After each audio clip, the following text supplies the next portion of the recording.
Midlands and the Western Isles, generally in brighter skies. Of course, eastern Scotland and eastern parts of England will see some sunny spells. Even further west, it may brighten up at times, but generally fairly grey through Saturday, and temperatures without the sunshine just struggling a little bit, certainly across the south, 6 or 7 Celsius. Again, the top temperatures probably in the northwest, where it will be breezy. There's the high hanging on across the south.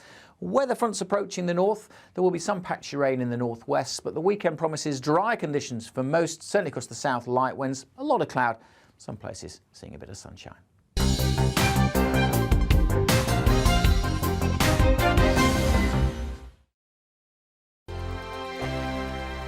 Hello there, I'm Eamon. And I'm Isabel. And you're watching the GB News digital stream across the United Kingdom. And around the world.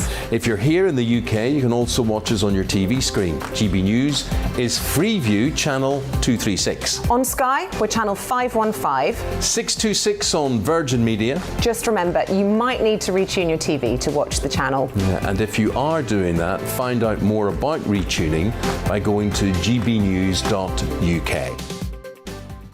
Join my show Farage, 7 p.m. till 8 p.m. Monday through Thursday, and there you will get opinion, analysis, debate, and I'll cover stories that nobody else dares to touch. And then for the last 15 minutes, talking pints. We're over a drink. We have a civilized conversation with someone. We very often disagree, but we do it in a grown-up way. Come and join me on Farage.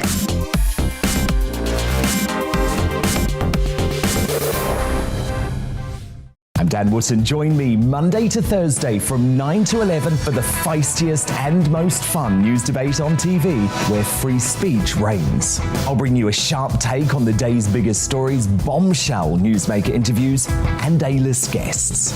And I guarantee you, no spin, no bias, no censorship, and no reason to go to bed. That's Dan Wootton tonight, Monday to Thursdays from 9 on GB News.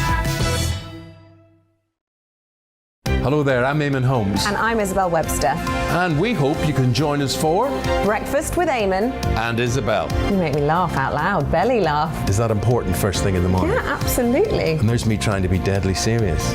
News is a serious business. Yeah, I have to rein you in sometimes. Well, it doesn't stop us laughing at it. It doesn't stop us having an opinion on what's going on. Yeah. And it certainly will not stop us reflecting what you think. Weekdays from 6 to 9:30 on GB News.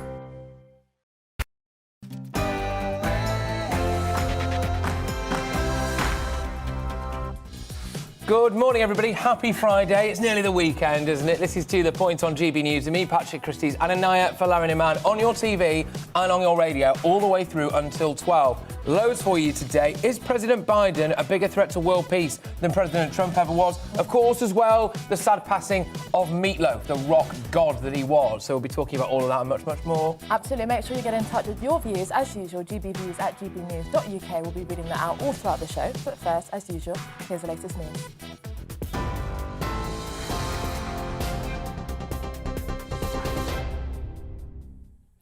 Good morning, it's 10:02. I'm Rhiannon Jones in the GB newsroom.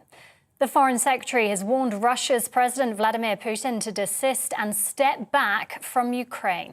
That's as Ukrainian intelligence says that Russia's actively recruiting mercenaries who are undergoing intensive training. Speaking in Australia, Liz Truss said an invasion would lead to a terrible quagmire and loss of life. They claim they want stability while they work to threaten and destabilise others. We know what lies down that path and the terrible toll in lives lost and human suffering it brings. That's why we urge President Putin to desist and step back from Ukraine before he makes a massive strategic mistake. The Business Secretary has told GB News claims of blackmail by Conservative whips over the distribution of public funds are ridiculous. Kwasi Kwarteng's comments follow reports that rebels are threatening to publish secret text messages and recordings from the Prime Minister's supporters. Boris Johnson says he's seen no evidence to support the claims. All public spending goes through proper process. There's a proper official paper trail, if you like. There's a proper procedure through which public finance, taxpayers' money ultimately is allocated. So any idea that the Whip's office have this in their gift, I think should be challenged immediately. And clearly, if these allegations are true. That's a very, very serious allegation, and I'd want to see them properly investigated. A gigafactory in Northumberland has been given the green light. The electric vehicle battery plant in Blyth will employ 3,000 people and create another 5,000 jobs. Government backing is for an undisclosed amount believed to be around £100 million. From today, sports fans in Wales will be able to return to stadiums for the first time since Boxing Day. First Minister Mark Drakeford says he's confident it's also safe to lift COVID restrictions on outdoor hospitality, but stressed Wales isn't out of the woods yet. This is the second step in the government's plan to take Wales back to alert level 0. The Vice Chair of Swansea City Supporters Trust says football fans are ready to get back. Our overriding thought was our members. We know that some members struggle at this time of year, particularly those who are alone, and getting to games of football is quite important for the sake of their own sort of mental health and well-being. The feeling was just disappointment that we'd got used to going to games and it was being taken away from us again. So, yeah, we can't wait to get back in. The US singer Loaf has died aged 74. It's included Bat Out of Hell and the epic I'd Do Anything for Love, which was #1 for 7 weeks and became the biggest selling single of 1993.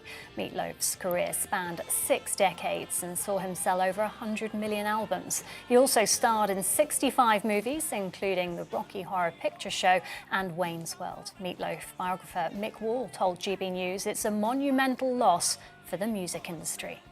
This was a guy who was really ahead of the curve in terms of theatrical performances and how to take rock and roll and pop music really and make it a very visual medium. So yeah, another one of a kind that we will never see again, certainly not in music. And staying with music, Adele has apologised to fans for postponing the start of her Las Vegas residency because the show isn't ready. The award-winning star has said her production team had been awake for over 30 hours and tried everything to pull the show together, but they'd run out of time. It was due to open today and run most Fridays and Saturdays until April. In a social media post, the Easy On Me singer apologised to the fans who have travelled to see her. We've been absolutely destroyed by delivery delays and COVID. Half my crew, half my team are down with COVID, they still are. And it's been impossible to finish the show. And I can't give you what I have right now. And I'm gutted. And I'm sorry it's so last minute. This is GB News. We'll bring you more as and when it happens. But for now, let's head back to Patrick and Anaya and to the point.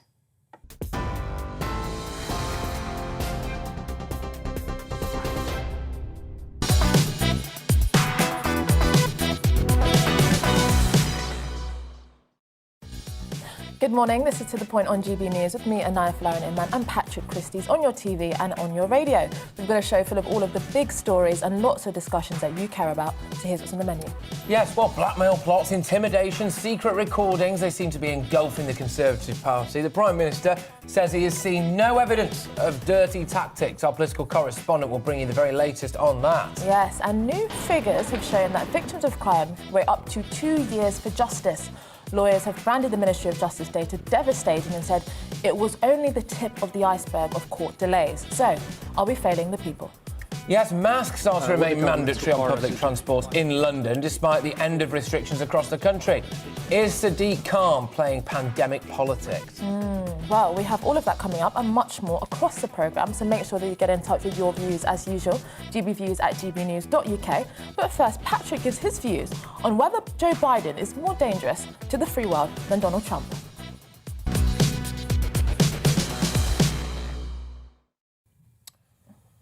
I firmly believe that Joe Biden is a bigger threat to world peace than Donald Trump.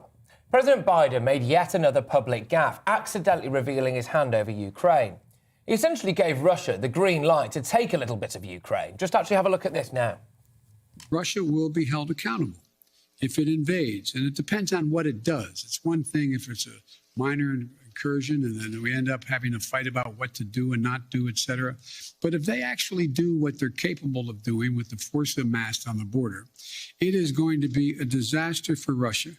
You said that Russia would be held accountable if it invades, and it depends on what it does. Are you saying that a minor incursion by Russia into Ukrainian territory would not lead to the sanctions that you have threatened? Or are you effectively giving Putin permission to make a small incursion into the country? Good question. That's how it did sound like, didn't it?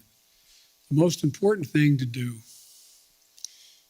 big nations can't bluff, number one. Number two, the idea that we would do anything to split NATO, which would be have a profound impact on one of Putin's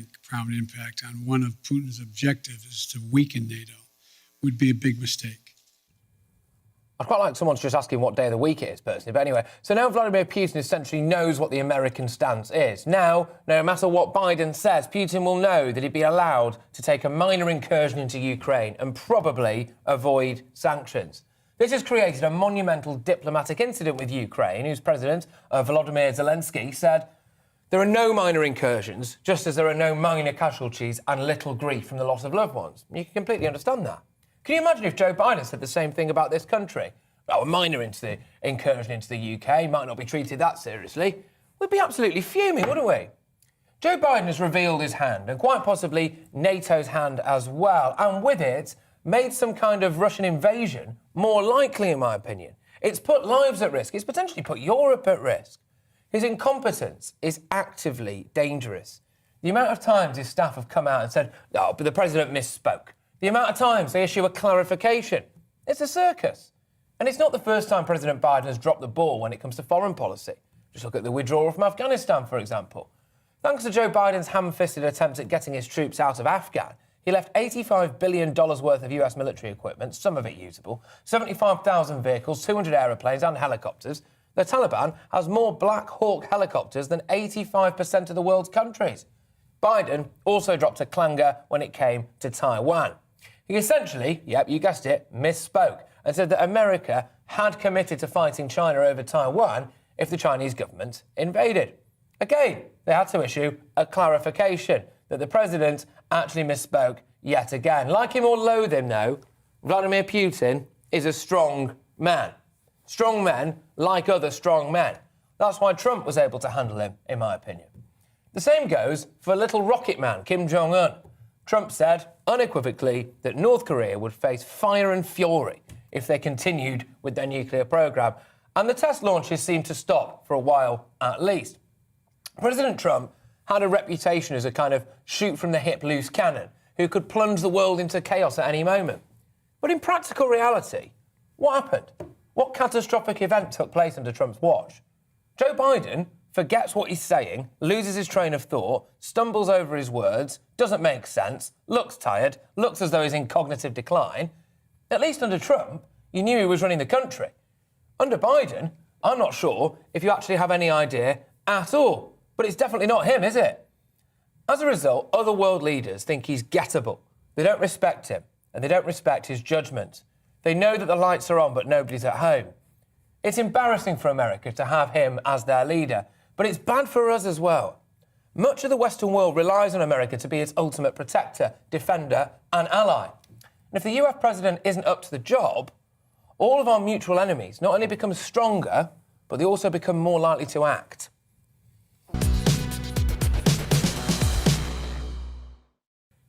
Yeah, I think he's really dropped a clanger here. And I think there could be serious consequences. You know, Vladimir Putin must be rubbing his hands with glee. I mean, it is very interesting. We've seen very little of Joe Biden since he became president. I mean, when President Trump was in office, it was every single day there'd be a controversy. And now you kind of understand why we don't see much of Joe Biden, because I don't think there's any time that he doesn't come into the public realm and there's some kind of gaffe or controversy. But it's really interesting. I remember when Trump took out the Iranian military man, Soleimani, and I remember people were literally saying this was World War III. This was on the cusp of World War III.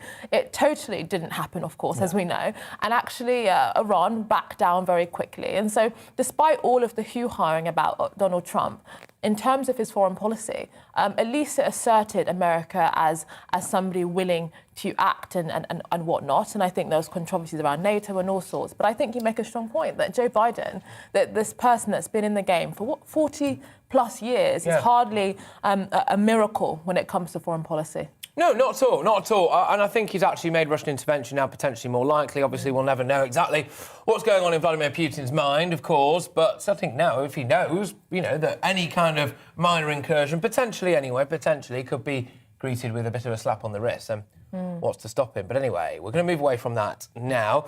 And what a week in Westminster it's been, ladies and gents. Never a dull moment, is it? Boris Johnson says they see no evidence to support claims that Conservative MPs calling for him to resign are being intimidated and blackmailed. Yes, it's the latest twist in what's been a turbulent political week for the Prime Minister following letters of no confidence and the defection of one Tory MP to Labour.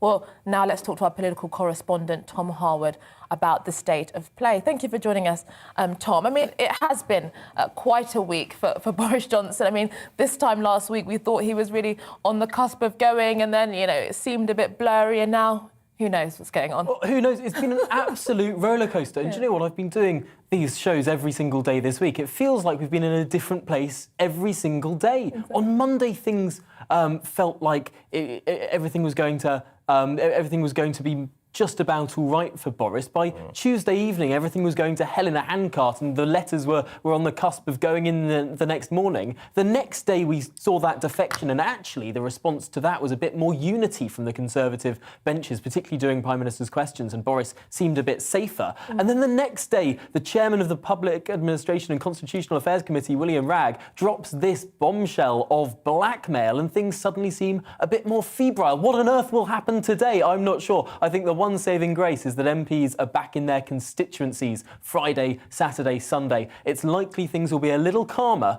until Monday. But what is the allegation of blackmail? What's apparently happened, So William Ragg, in his statement before his committee, actually a committee that was being attended by the Cabinet Office Minister at the time, and of course his committee oversees the work of the Cabinet Office, which includes 10 Downing Street as a sort of sub-department. What he was saying is that he had been told of reports by MPs who'd been critical of the Boris Johnson administration, that they were hearing that scandalous stories may be being briefed to newspapers about those MPs, and that some of those MPs may well have had funding withdrawn from their constituencies. But is this uncommon, Tom? Is this uncommon? Yeah, is this not just frankly, the dirty side of politics, right? That has always happened, where you end up, there's a bit of carrot, a bit of stick, you've got to try and be whipped into place, or is this exceptional, if it's true? I think that the brazenness by which it has been approached does sound a little unusual. However, I think that, on the other hand, a lot of people, especially senior political journalists, have been being a bit performative with their outrage and their shock. Anyone who has spent any time in Westminster knows these stories. Anyone who's studied the history of Westminster knows these stories of particularly the 1970s, the 80s, the 90s, the stories of MPs being made to be drunk, to be then dragged through division lobbies, MPs dragged from hospitals in the 1970s, sort of on their deathbeds being pushed through when there was those hung parliaments. But equally, the little black book of indiscretions of MPs, and the idea that that might be held over those MPs like a sword of Damocles. We got you out of trouble here, therefore you must support us, because after all, we know your dirty secrets. That seems to be the way that Westminster ran, and anyone who's seen TV programmes like House of Cards or anything else knows that this is the reputation of the Whip's office. An MP putting this out and saying that this is going on now might surprise some, because we think the 21st century might be a bit different from the 20th century. We like to think that things have moved on, but ultimately, whips are whips. They're not HR managers. No. Isn't there some nuance in here? Some people have argued that essentially, for example, some of these MPs are already saying that some money is going to go into their constituency, and then it's being threatened to be taken away once it's already been publicly announced. So there's a bit of muddiness there, rather than just kind of saying, actually, support us, make sure you have some loyalty, and we'll give you this. Would you see a difference there? I think there is a bit of a difference, because obviously that's the difference between the carrot and the stick. Vote with us and you'll get these extra goodies, versus vote against us and something that has been announced will mysteriously vanish. I think the one point against that is, of course, the person who's alleged the specific example here, the school in Christian Wakeford's constituency. Of course, Christian Wakeford, now a Labour MP, would be it would be in his advantage to say things like this. And ultimately, I was speaking to the former whip, Michael Fabricant, earlier on my programme, who said that the vote on which it is alleged to have that threat went forward, well, Christian Wakeford voted against the government anyway, and the school didn't disappear. And very quickly, Tom, some people have argued that this defection has actually helped Boris Johnson. I mean, what's the mood like in your view? I think certainly on Wednesday, it really took the wind out of the sails of the rebels. These rebels who were sort of all ganging up, all briefing that these letters were going to go in by the afternoon of Wednesday. Suddenly, a lot of people started looking around the House of Commons, realising who the real enemy was from the Conservative perspective. The idea that this infighting within the Conservative Party was only helping Keir Starmer. It made some people sit up, sit back and think, what on earth are we doing? At the very least, let's wait for Sue Gray's report expected next week. Tom, thank you very much. As always, can't keep you off the telly. Hey, it's good that this time, because when you were on yesterday, you acted as something that made all of everything go wrong, right? Because we were supposed to go to you, then we had to go to Wakeford, then Wakeford finished talking, we came back, then I had to read the weather. So now it's quite nice that everything's gone smoothly. Everything has gone smoothly. Yes. It's clearly my magic presence has fixed everything. Absolutely. Yes. Yet again. There we go. Tom Harwood there, ladies and gentlemen. Thank you very much, Tom. Cheers for that. Now, after the break, we will be discussing the shocking news that victims must wait an average of 708 days to receive justice through the Crown Court. Shocking stuff. Are we letting the public down? Is our justice system broken? Well, it's the weather. Good morning. It's a cold start out there, certainly across the southern half of the country, one of the coldest of the winter so far, with a widespread frost. Many eastern areas will stay sunny today. In the west, more cloud than yesterday, but most places dry thanks to this chunky area of high pressure that will stick with us through the weekend. So again, the weekend staying dry for the vast majority. But that high pressure and the clear skies overnight have led to a fairly hard frost. That frost, though, steadily melting away as the sun gets to work this morning. Cloudier today for Wales, northwest England compared to yesterday, and fairly cloudy for western Scotland, Northern Ireland. A bit breezy in the far northwest. A bit of drizzly rain is likely here, but elsewhere it's dry, sunny spells across eastern Scotland, down the eastern side of England. Probably feeling a bit warmer here compared to yesterday. The winds will be lighter. Top temperatures maybe in the northwest, 9 or 10 Celsius. Generally temperatures close to average for the time of year.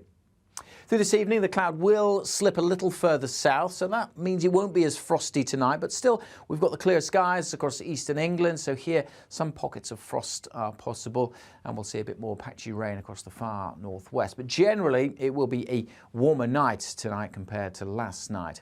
Still not particularly warm though through the weekend, staying fairly cloudy, and that will make it feel quite cold for most.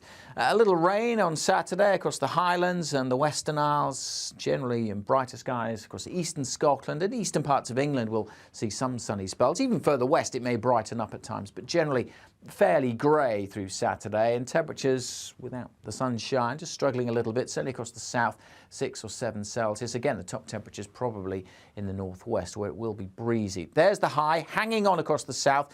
Weather fronts approaching the north. There will be some patchy rain in the northwest, but the weekend promises dry conditions for most, certainly across the south, light winds, a lot of cloud, some places seeing a bit of sunshine.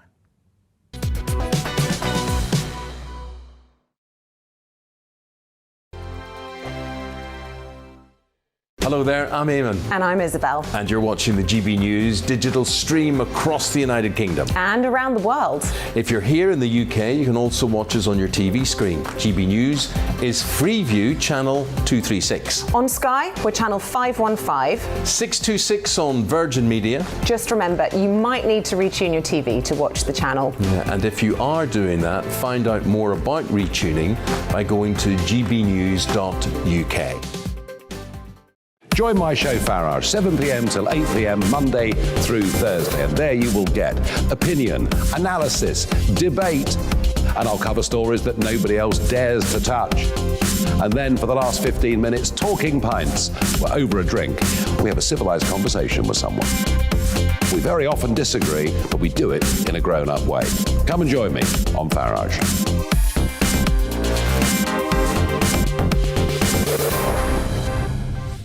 I'm Dan Wootton. Join me Monday to Thursday from 9 to 11 for the feistiest and most fun news debate on TV, where free speech reigns. I'll bring you a sharp take on the day's biggest stories, bombshell newsmaker interviews, and A-list guests. And I guarantee you, no spin, no bias, no censorship, and no reason to go to bed. That's Dan Wootton tonight, Monday to Thursdays from 9 on GB News.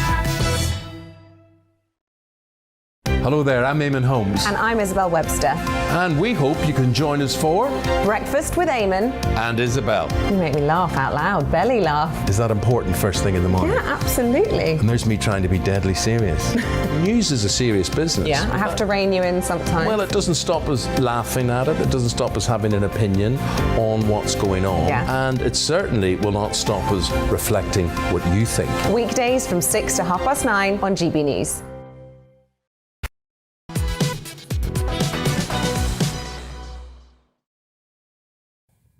Yes, good morning, everybody. It's very nearly 10:25, and this is To The Point with Patrick Christys and Anaya Falarin-Iman on GB News, live on your TV and indeed your radio. Yes, well, new figures from the government show that delays in prosecuting criminals have hit a record 708 days, meaning victims of crime are waiting almost 2 years for justice. So lawyers have branded the Ministry of Justice data devastating and said that it is only the tip of the iceberg. Well, let's speak to a long-time advocate for victims and a former London police officer, Norman Brennan. Thank you very much, Norman. Great to have you on the show. Just talk us through what's going on here, then. I mean, is it actually taking police longer to investigate things and bring people to justice, or is it once they've been charged, it's taking longer to get to court? Well, no, not really. The criminal justice system has hemorrhaged. We have tens, if not hundreds of thousands of magistrates and Crown Court cases that are in a quagmire. They're in a massive queue. Now, when you think about it, when you have to wait years for your case to come to court, it fails the victim, it fails the offender, and it fails the criminal justice system. A victim, one would hope, would like to see justice if they've been a victim of crime. An offender doesn't want a court case hanging over their head if they're not guilty. And one particular case that I highlighted before Christmas was a 15-year-old girl was allegedly raped. And it took until she was 19 years of age, from child to adult, 4 years later, before that trial came to court. Now, when you think if that alleged rapist is a danger to women, then for 4 years he continued to be a danger to women, and if convicted would no doubt have been put on the sex offenders register for life.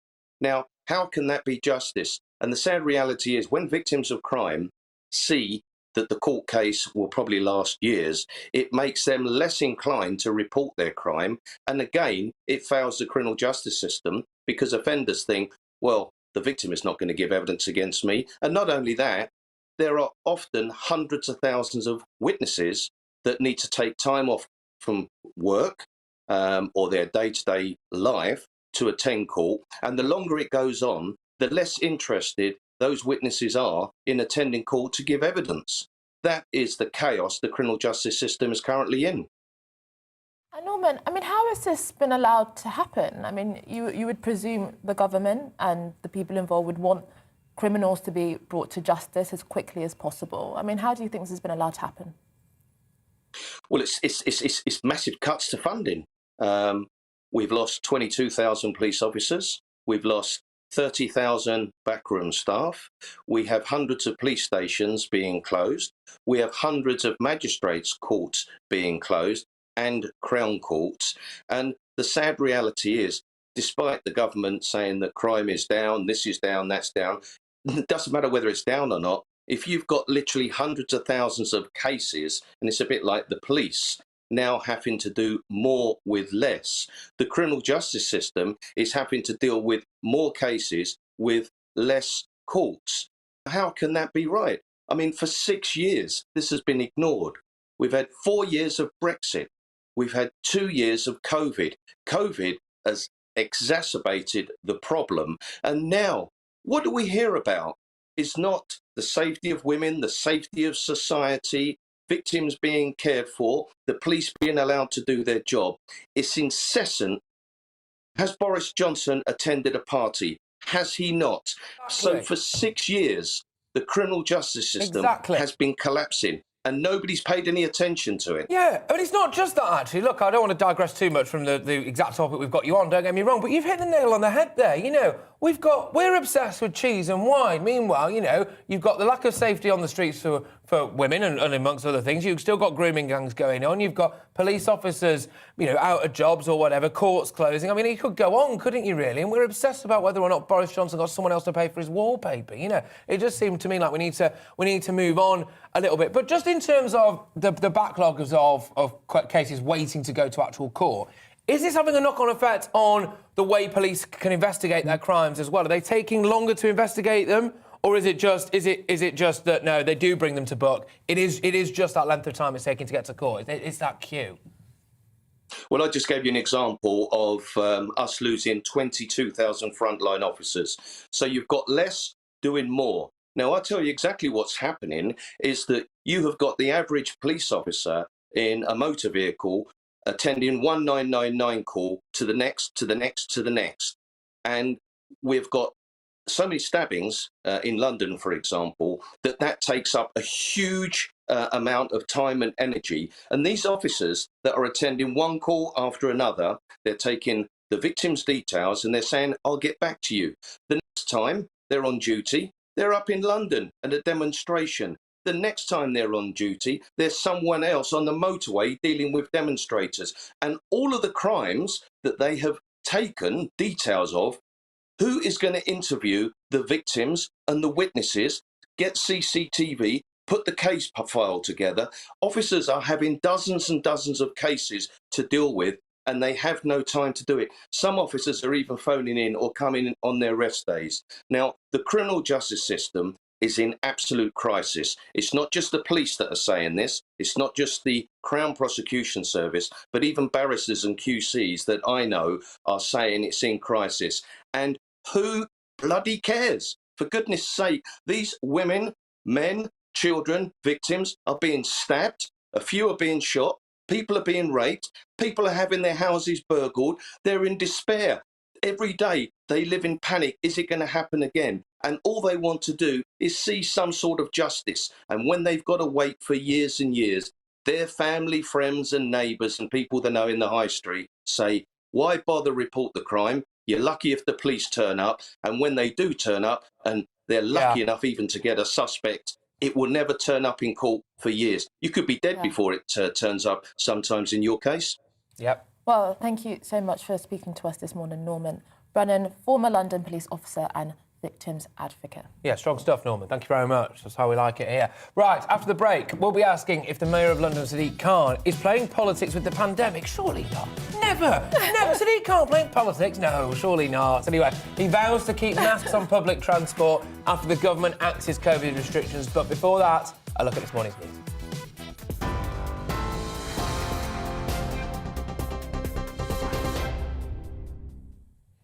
It's 10:32. I'm Rhiannon Jones in the GB newsroom. The US Secretary of State is holding urgent talks with Russia's foreign minister as Moscow continues to amass troops on the border with Ukraine.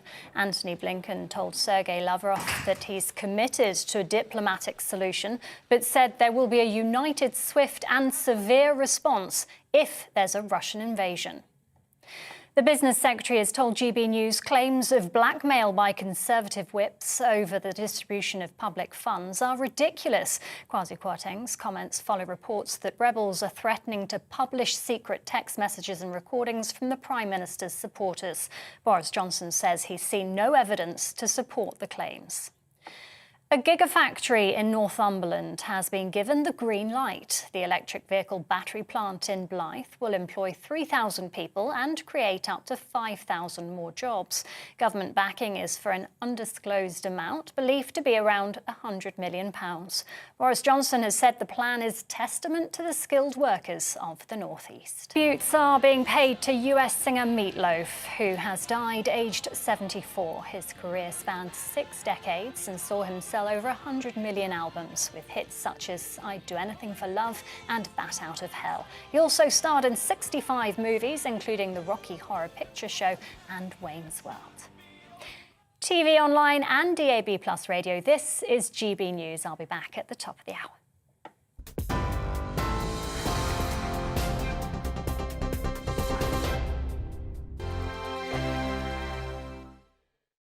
Hello there, I'm Eamon. And I'm Isabel. And you're watching the GB News digital stream across the United Kingdom. And around the world. If you're here in the UK, you can also watch us on your TV screen. GB News is Freeview channel 236. On Sky, we're channel 515. 626 on Virgin Media. Just remember, you might need to retune your TV to watch the channel. Yeah, and if you are doing that, find out more about retuning by going to gbnews.uk.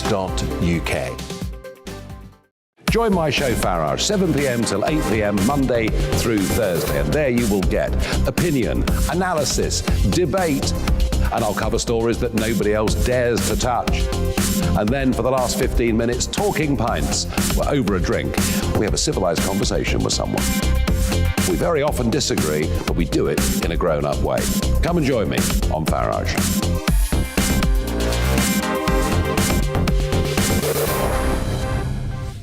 I'm Dan Wootton. Join me Monday to Thursday from 9 to 11 for the feistiest and most fun news debate on TV, where free speech reigns. I'll bring you a sharp take on the day's biggest stories, bombshell newsmaker interviews, and A-list guests. And I guarantee you, no spin, no bias, no censorship, and no reason to go to bed. That's Dan Wootton tonight, Monday to Thursdays from 9 on GB News. Hello there, I'm Eamon Holmes. And I'm Isabel Webster. And we hope you can join us for Breakfast with Eamon and Isabel. You make me laugh out loud, belly laugh. Is that important first thing in the morning? Yeah, absolutely. And there's me trying to be deadly serious. News is a serious business. Yeah, I have to rein you in sometimes. Well, it doesn't stop us laughing at it. It doesn't stop us having an opinion on what's going on. Yeah. And it certainly will not stop us reflecting what you think. Weekdays from 6 to 9:30 on GB News.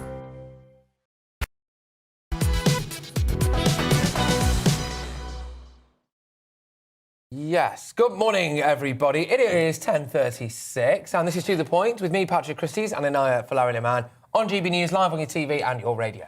Yes, so London Mayor Sadiq Khan announced that the mask mandate for TfL services is to be continued, despite Prime Minister Boris Johnson's announcements ending Plan B restrictions. Well, Sadiq said that the government should rethink their plans and keep legislation in place, and stated that this is not the end of our fight with the virus. There we go. Joining us now is Christopher Snowdon, the head of lifestyle economics at the IEA. Thank you very much, Chris. Well, look, what do you make of this then? Sadiq Khan obviously being a bit dovish, isn't he, over this? Yes, he is. I think I'm right in saying that masks for about the last 18 months have been either a legal requirement or a kind of condition of travel. And what you have, I think, with Sadiq Khan is very similar to what you have with Nicola Sturgeon and Mark Drayford. If you give people a certain amount of power, they will use all of it in order to show you what they would be doing if they had more power, if they were controlling the whole country. So you had Sadiq Khan banning so-called junk food adverts on the tube, for example, last year or a year before, to show that he could. And it's the same thing, I think, with the masks, that all three of those people, they just want to show that they care more, I think, than Boris Johnson. They want to show that there's a difference, between the way London is run and Wales is run, Scotland is run, to the way that England is run. And the fact that the differences are really trivial, probably won't make any difference, and are largely performative, doesn't really make any difference to them. The important thing is that they're showing that they do things in another way. And Christopher, do you think at any point will demonstrating that you care more actually mean that we are having greater freedom? I mean, we know that, or it's widely accepted at least, that Boris Johnson called it right during Christmas over Omicron, whereas Wales and Scotland went much more stronger with restrictions. I mean, is there going to be a shift, do you think, when actually caring more is actually giving people their freedom back? Well, from what I've seen of the opinion polls in Wales and Scotland, it's not as if people in those nations are rebelling against their leaders. Mark Drakeford seems reasonably popular, arguably the most popular of the UK leaders. So there doesn't seem to be a huge pushback. There's obviously a sense of nationalism in both Wales and Scotland, so people will support anything that seems to be different to what's going on in England. Of course, there are plenty of people who cherish their freedoms out there, and of course, masks on the tube is a pretty minor freedom, you could argue. But as I say, it's been 18 months. At what point do you stop this? And we've seen around Europe where there's been a lot of mask wearing. I mean, France, you still have to wear a mask outdoors. France has about the highest rate of COVID in the world, pretty much, certainly in Europe. So I'm not going to argue about the science. The science suggests at best face masks reduce your risk of infection by maybe 10%. But it's so marginal when we're dealing with massive infection rates. I don't think anyone's very bothered about that, probably. And you can tell that because I think once it stops being a legal requirement and just becomes a condition of travel, which is slightly different, I think we'll be back to the days when you had sort of at most 50% of people on the tube wearing face masks. And in the end, it makes a mockery of the rules. When so many people are just flouting the rules, it's better not to have them at all. Yeah, no, that's right. Do you think mask wearing has become a bit of a left-wing thing and no mask wearing has become a bit of a right-wing thing? Yeah, up to a point. I mean, I think we've sort of borrowed the American culture war on this. Well, mask wearing was a much bigger deal a year or so ago in America, partly because they weren't reliant so much on lockdowns, and so masks became this symbolic thing, literally a symbolic thing, and because it's so visible, you can show that you're a better person than other people because you're wearing one and they're not. And so in America, it very much became a Democrat versus Republican thing. I suspect to some extent that's also true in this country, but it's definitely become symbolic. What it's symbolic of, can vary. In the case of Khan, I think, as I said before, I think it's a matter of just showing that you're taking this more seriously, showing that you think public health is more important than Boris Johnson thinks it is, and the fact that these things really don't make any real difference or are pretty marginal is neither here nor there. Snowden, thank you very much. Great to have you on the show. As always, Christopher Snowden there, the head of lifestyle economics at the Institute of Economic Affairs. I do think it's become massively politicised. I've got to be honest with you, though. I saw someone, even like yesterday or 2 days ago, I think, driving around in the car on their own with a mask on. It just make me wonder what kind of person... Do you reckon they wear it in the shower? Yeah, I mean, it does seem to have become part of this culture war divide. Everything now seems to become part of an identity. Yeah. If you wear masks, that must tell us fundamentally something about your morality, You're a your good politics. person. Exactly, and I think it is quite frustrating. I'd rather know if it works or not. Actually, the evidence is pretty limited on it working, and I think we can't really. Are we just going to have laws and regulations because it makes people feel better? Well, this is it, isn't it? It's a visible symbol, and it's like, hey, look at me, I'm a nice guy, I've got a mask on. Whereas, like, that guy over there without a mask on. What we need to do, we need to reclaim freedom as what is morally superior. I think it's actually a nice thing, a good thing, tells me something good about a person that values their liberty, values a culture of freedom. Well, there you go. Well, anyway, let us know what you think. Do you still wear masks? Do you not? Why do you? Does it just make you feel safer? Do you think it is actually fundamentally safer? All that stuff and more, GBviews at gbnews.uk. Yes, well, from today, sports fans in Wales will be able to return to stadiums and arenas for the first time since restrictions were tightened on Boxing Day. This is the second step in the Welsh Government's four-step plan to take Wales back to alert level 0. Yeah, can I just say, it's one thing going, it's 0, and that sounds good, but then when you slap the words alert level in front of it, it just kind of makes it seem a bit... It's still like you're in the... You're very much in the thick of it. Just go back to normal life. Yeah. Little did we know that for the last however many years we have been operating at alert level 0, and then all of a sudden now we're on stage 4 or whatever it was, Well, our Wales reporter Lily Hewitson has more on this. Warming up at an ice rink is hard at the best of times, but it's especially difficult when fans aren't there to cheer you on before a game. This is one of the last games the Cardiff Devils ice hockey squad will play behind closed doors, as from today crowds can return to sports venues across Wales after the Welsh Government tightened restrictions here on Boxing Day. The 10 teams in our league are based on 4 different nations, so we're actually playing away games in front of fans, including some of our own fans who are travelling, and then we're coming home and playing in front of the empty stadiums. And it's what we've noticed is that the start of games have been quite flat, where the teams are are looking to get into it. But you know, then eventually the game takes over, your emotions take over. But you know, we definitely miss having the fans in the building. In this arena, we sell out every week, 3,100 die-hard Devils fans, and the atmosphere is like none other. You know, there's music and chanting and shouting from start to finish. And as players and coaching staff, we can still get to participate. But you know, our fans get to miss out, and we've tried to compensate that with our season ticket holders by giving them free webcasts so they can watch at home. But nothing's beats being in the building for the real thing. I mean, we're really grateful to the Welsh Government for the support that they've given us with the closed buildings. Without that, we really wouldn't exist as a business. We would have to shut down. It's as simple as that.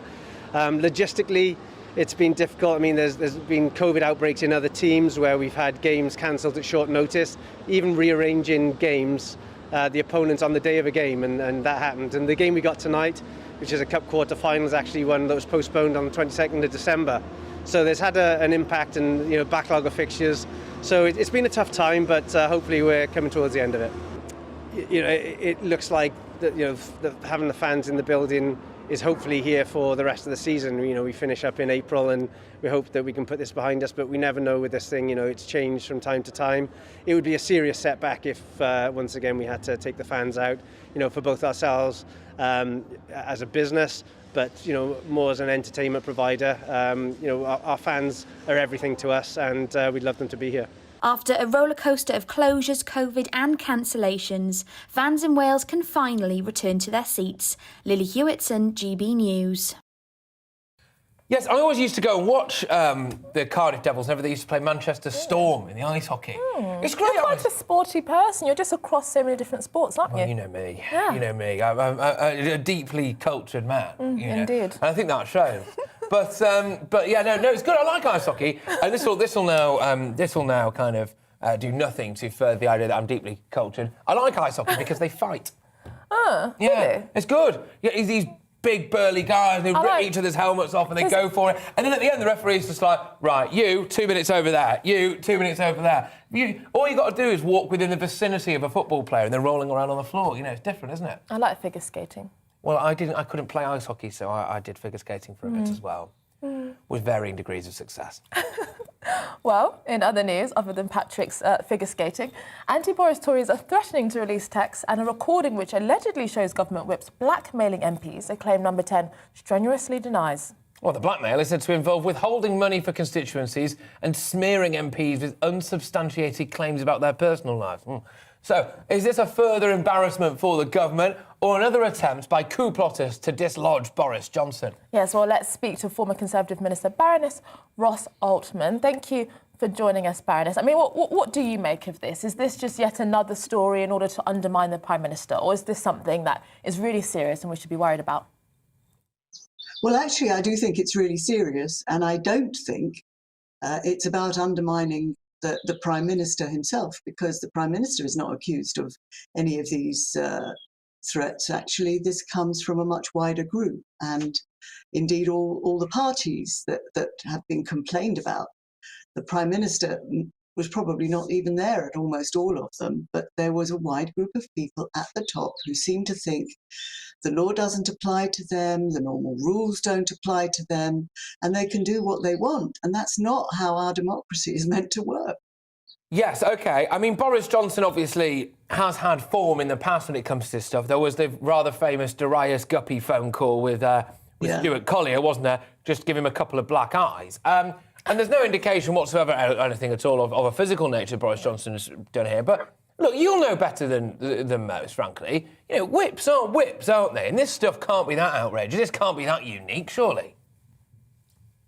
Well, quite frankly, I think the idea that you would threaten an MP with action that would damage their constituency if they vote with their conscience on a policy that they believe, or a piece of legislation that they believe is wrong, is beyond what any normal democracy should do. Now, I understand the whips have often difficult jobs, and they need to persuade MPs. And this isn't even about offering an MP something for their own personal gain, which of course itself would not be normal in any workplace, but it is threatening their constituents and trying to force an MP to vote against what they believe is right. And MPs are elected to represent their constituents. Clearly, they also belong to a party, and the issue of party loyalty and voting with measures that the government promised at the election, that's very important. But whips need to persuade MPs with the arguments and the rationale for what's being done. And if that can't be justified, and it's not something that, for example, was in the manifesto that the MP stood on, then surely our democracy needs to ensure that MPs are not frightened to vote against pieces of legislation. I mean, well, where do you think that the boundary lies then? Because as you've rightfully mentioned, there is some nuance here. I mean, the government expects a level of party loyalty and so on, and they are elected oftentimes based on the fact that they are a representative, not just for their constituents, but also the party. So where do you think the boundary lies in terms of the whip allowing people to, or persuading people, or trying to convince people in much more carrot and stick measures? Well, as I say, I think persuading MPs, spending time talking through with them why this legislation is okay. Maybe the MP, and sometimes this does happen, the MP misunderstands what the legislation represents. They may have been hearing from lobby groups who don't want that legislation, but the lobby groups could misrepresent that legislation, and the whips need to help the MPs understand why it needs to go through, why it's right, and in issues where an MP has been elected on a manifesto and the legislation is fulfilling the promises in that manifesto, clearly that would be something that the MP would be expected to back. But this isn't always the case, and that's not necessarily what we're talking about here. No, I do find it interesting, though. I mean, Alistair Campbell was notoriously bullish, to say the least, wasn't he? And you imagine he would have not taken particularly kindly to people disobeying a party order, as it were. Then you've got the stories of Gavin Williamson unleashing his tarantula Cronus. If you decided that you, whether or not there's any truth in that, it does make a cracking story, doesn't it? But, look, this stuff isn't that uncommon, is it really? It's just the fact that the knives are out for Boris, people smell blood in the water, and they've started circling, and they thought, you know what, let's add to this picture, I must admit that you may be right, but the way I see it, this isn't necessarily about the Prime Minister. This is about our democracy, our parliamentary democracy. And there are many measures going through Parliament that seems to be a threat to our parliamentary sovereignty and democracy. And for example, much of the legislation that's going through seeks to allow just a tiny group of ministers to decide what they want to do with legislation that's going through, with carte blanche to do what they want without having to come back and pass it through Parliament. That's not how our democracy works. And this isn't about one person. This is about a whole group of people who are drawing up legislation that many MPs feel uncomfortable with and wish to oppose. How do we see a democracy working where actually the members who are voting on measures for the country don't have a say or are threatened or blackmailed against having a say in what they believe is right for the constituents that they represent? You might as well not have MPs if they're just expected not to even question or think for themselves about what's right or wrong. You just leave it in the hands a dictator or a group of, a sort of Politburo at the top. That's not how our country works. No, fair enough. Look, Baroness Ros, thank you very, very much. Fantastic to have you on the show. I'll have to do it again soon. Baroness Ros Altman there, former Conservative Minister, of course. It's interesting, isn't it, really? Because the rough and tumble of British politics, and frankly, the very slimy, dirty, grubby elements of it that take place behind the scenes, I can't help but wonder how unusual this kind of behaviour actually is. I think the point that you're making about that there is a kind of more grubby side of politics, but I do think it is fair that actually if you are morally and principally against something and actually you want to vote against it, and for example it wasn't necessarily in the manifesto, for example, and actually what is being used to persuade you otherwise is revealing private information. That's bad. You know, and I can see why that is... No, even if it is always happen, that doesn't necessarily mean that it's okay, and actually it could be bringing to light that may well be a form of blackmail to some people, that actually having to vote against their conscience out of fear that something horrible or private comes out. Yeah, I can see that, absolutely. That little black book of indiscretions, as it were. Maybe they should behave better. Maybe they should... Well, you're a dreamer. Gosh, come on, let's just stay in the real world, all right? Come on. Flipping hair. Anyway, right, GBViews at gbnews.uk. We're going to go into the terrifying world of my inbox now. Mike's been in touch. You must realise this is all a concerted effort to heap more pain on Boris. Even though he wasn't involved, he'll be tarnished with the same brush. That's from Mike. OK. Well, some people are saying if you have a cold, or on this point about masks, if you have a cold or have a flu, you stay at home, that's normal. And I think that is true. We are forgetting, why has it become politicised? If I had the flu before the pandemic, I was ill, you would be ill, and therefore you would stay at home. It doesn't need to become a government diktat. No, it's just common sense. The mask thing on the trains as well. You know, I do find that a little bit bizarre. Wear one if you want, don't wear one if you don't. If the figures were out there that showed a mask was 100% or anything like 100% effective of, stopping you, passing this thing on or whatever, I could understand it. But I think it's almost like, when you were a child and you had a comfort blanket. It's a bit like that, isn't it? You strap it around your face and you go, right, I can face the world, That's what I think some people think about masks. Well, really, I think that we've got an uphill struggle of dismantling this safety first, safety culture. Actually, what about risk-taking? What about spontaneity? What about adventure? These are values to me that are just as important for life than actually safety. And Anthony's been in touch. Just quickly, I want to go to this one. I still wear a mask out in crowds, small or large, not for politics, not to protect other people, but selfishly to protect myself. There we go. However small the protection. Anthony, ruthless honesty. We love it. Yes. Well, keep all of your thoughts coming. GBViews at gbnews.uk. We'll be reading that out all throughout the show. And we've got plenty more coming up right after the break. Hello. A sparkling day of sunshine for some today, a rather drab day for others, but all of us are going to be dry pretty much. High pressure is in control. That's why the weather's so dry at the moment. This high will stick around for most of us through the weekend as well. But it's just slipping a little further south, which is allowing the breeze to come around the top and bring more cloud into Northern Ireland, parts of Wales, Western England and Western Scotland. Still largely sunny across southern England, eastern Scotland. Having blue skies for much of the rest of today. But some cloud will drift towards the east and further south across the Midlands. And the odd spot of drizzle is possible over hills, but for most it's dry and fine. Temperatures a touch below average, so still feeling quite chilly, but probably feeling a little warmer in the east because that cold wind from yesterday has gone. Still quite breezy though across the far north of Scotland. That breeze bringing more cloud tonight and some drizzly conditions at times over the Highlands and the Western Isles. Elsewhere it's a dry night. It won't be as cold because there will be more cloud. There will still be some pockets of frost across the south and the east, but generally temperatures staying above freezing, certainly in most urban areas.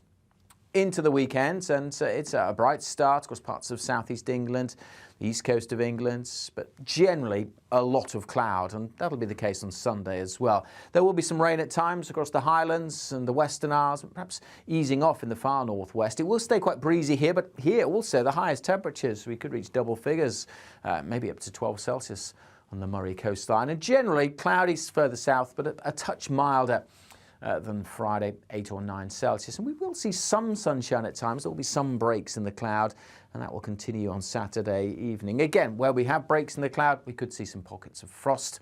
And again, for Sunday, there will be some patchy rain across the northwest, but otherwise largely dry. Most places cloudy. Best of any sunny spells will be across parts of the east. Goodbye.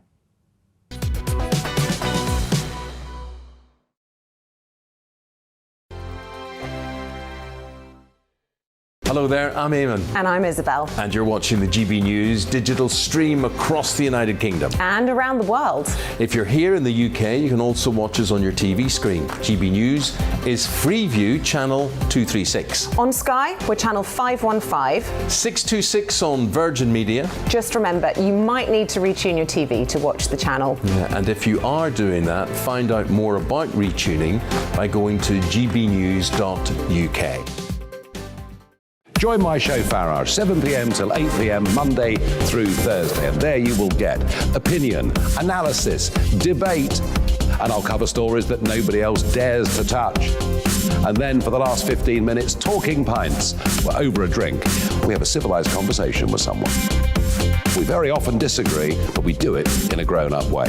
Come and join me on Farage.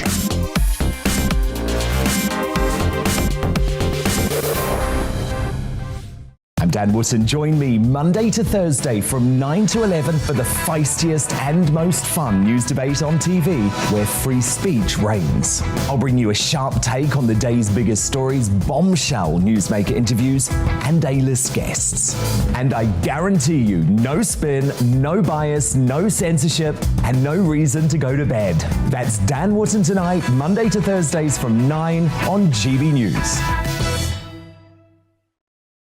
Hello there, I'm Eamon Holmes. And I'm Isabel Webster. And we hope you can join us for Breakfast with Eamon. And Isabel. You make me laugh out loud, belly laugh. Is that important first thing in the morning? Yeah, absolutely. And there's me trying to be deadly serious. News is a serious business. Yeah, I have to rein you in sometimes. Well, it doesn't stop us laughing at it. It doesn't stop us having an opinion on what's going on. Yeah. And it certainly will not stop us reflecting what you think. Weekdays from 6 to 9:30 on GB News.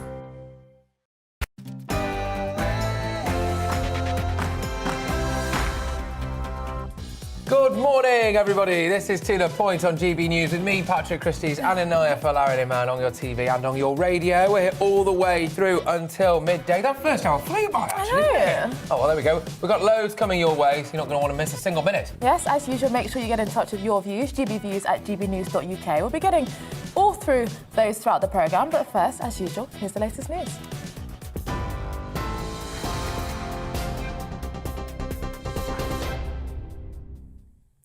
Good morning, it's 11 o'clock. I'm Rhiannon Jones in the GB newsroom.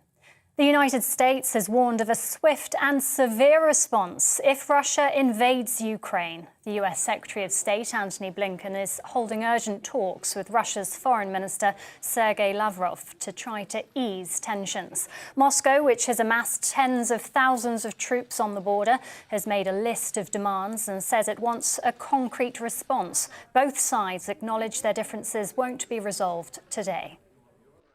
We are, all of us, equally committed to the path of diplomacy and dialogue to try to resolve our differences. But we're also committed, if that proves impossible, and Russia decides to pursue aggression against Ukraine, to a united, swift, and severe response. Earlier, the Foreign Secretary Liz Truss called on Russia to desist and step back from Ukraine. Speaking in Australia, she said an invasion would lead to a terrible quagmire and loss of life. They claim they want stability while they work to threaten and destabilise others. We know what lies down that path and the terrible toll in lives lost and human suffering it brings. That's why we urge President Putin to desist and step back from Ukraine before he makes a massive strategic mistake. The Business Secretary has told GB News claims of blackmail by Conservative whips over the distribution of public funds are ridiculous. Kwasi Kwarteng's comments follow reports that rebels are threatening to publish secret text messages and recordings from the Prime Minister's supporters. Boris Johnson says he's seen no evidence to support the claims. All public spending goes through proper process. There's a proper official paper trail, if you like. There's a proper procedure through which public finance, taxpayers' money ultimately is allocated. So any idea that the Whip's office have this in their gift, I think should be challenged immediately. And clearly, if these allegations are true, that's a very, very serious allegation, and I'd want to see them properly investigated. A gigafactory in Northumberland has been given the green light. The electric vehicle battery plant in Blyth will employ 3,000 people and create another 5,000 jobs. Government backing is for an undisclosed amount, believed to be around £100 million. Sports fans in Wales are allowed back into stadiums for the first time since Boxing Day. First Minister Mark Drakeford says he's confident it's also safe to lift COVID restrictions on outdoor hospitality. But stressed Wales isn't out of the woods yet. This is the second step in the government's plan to take Wales back to alert level 0. The vice chair of Swansea City Supporters Trust says football fans are ready to get back. Our overriding thought was our members. We know that some members struggle at this time of year, particularly those who are alone, and getting to games of football is quite important for the sake of their own sort of mental health and well-being. The feeling was just disappointment that we'd got used to going to games and it was being taken away from us again. So, yeah, we can't wait to get back in. Tributes are being paid to US singer Meat Loaf, who has died aged 74. Which spans 6 decades saw him sell over 100 million albums with hits such as I'd Do Anything for Love and Bat Out of Hell. He also starred in 65 movies, including The Rocky Horror Picture Show and Wayne's World. Biographer Mick Wall told GB News it's a monumental loss for the music industry. This was a guy who was really ahead of the curve in terms of theatrical performances and how to take rock and roll and pop music really and make it a very visual medium. So yeah, another one of a kind that we will never see again, certainly not in music. And Adele has apologised to fans for postponing the start of her Las Vegas residency because the show isn't ready. The singer says her production team tried everything to pull it together in time, but delivery delays and COVID made it impossible. The show was due to open today and run most Fridays and Saturdays until April. In a social media post, she apologised to fans who've travelled to see her. We've been absolutely destroyed by delivery delays and COVID. Half my crew, half my team are down with COVID, they still are. And it's been impossible to finish the show. And I can't give you what I have right now. And I'm gutted. And I'm sorry it's so last minute. This is GB News. We'll bring you more as and when it happens. Now let's return to Patrick and Anaya and to the point.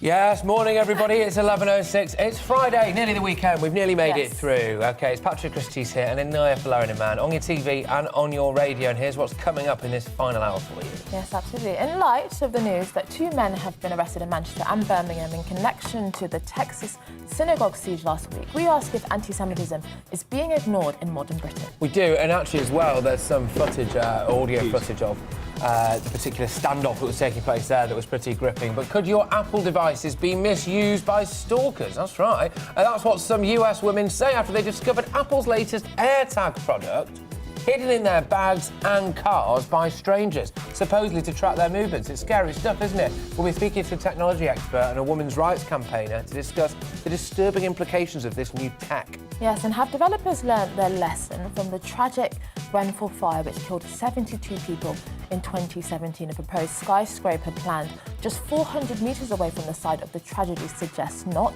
with the building specifications including just one fire escape. Yes, it doesn't really seem like the best idea in the world, that does it? Anyway, we have all of that coming up and much, much more across the programme. You can get in touch, as loads of you have been doing, actually. We're going to go to the views throughout the show. We'd love to hear from you. GB Views at gbnews.uk.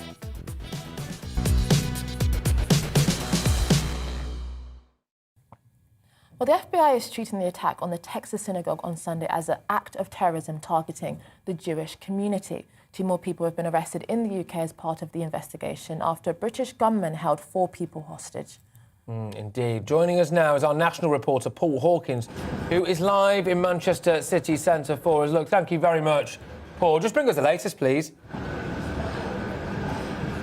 Yeah, so the latest, 2 arrests have been made in connection with that incident in Texas, one here in Manchester, the other one in Birmingham. Now, just to give you some more details, so this is Malik Faisal Akram, 44-year-old man from Blackburn, who travelled to the US. He entered the congregation Beth Israel Synagogue on Saturday, pretending to be homeless, then pulled out a gun, and what followed was a 10-hour siege involving 4 hostages who were later freed. Now, yesterday, it also emerged the phone call that he made in the final hours of that siege to his brother, Gulbar, who tried to talk him out of what was happening, tried to make him think about his children, but Malik Faisal Akram went ahead with it and was later shot dead by police. Now, what's interesting about this is that at the time, the FBI said that this wasn't an anti-Semitic incident, even though it happened in a synagogue, even though you could hear on the leaked phone call to the Jewish Chronicle that he was making anti-Semitic remarks. They said that anti-Semitism was nothing to do with it. They've now rode back on that today, the FBI saying that they are now treating it as an act of terrorism targeting the Jewish community. What's also interesting is that MI5 were investigating him for around about 4 weeks, 18 months ago, but deemed him not to be a threat to national security. He told his brother in that final phone call he'd been thinking about doing this for 2 years, so clearly he'd managed to keep it hidden from the security services. His family in Blackburn, though, say he was suffering from severe mental health issues and that this really wasn't anything to do with anything political, but more about his general mental state, his general well-being, and that he should never have been allowed into the US in the first place. So the investigation ongoing at the moment, but the latest is that there are 2 arrests. 4 people have been arrested, although 2 have been released, and 2 people are still in custody in connection with this incident, Patrick and Inaya.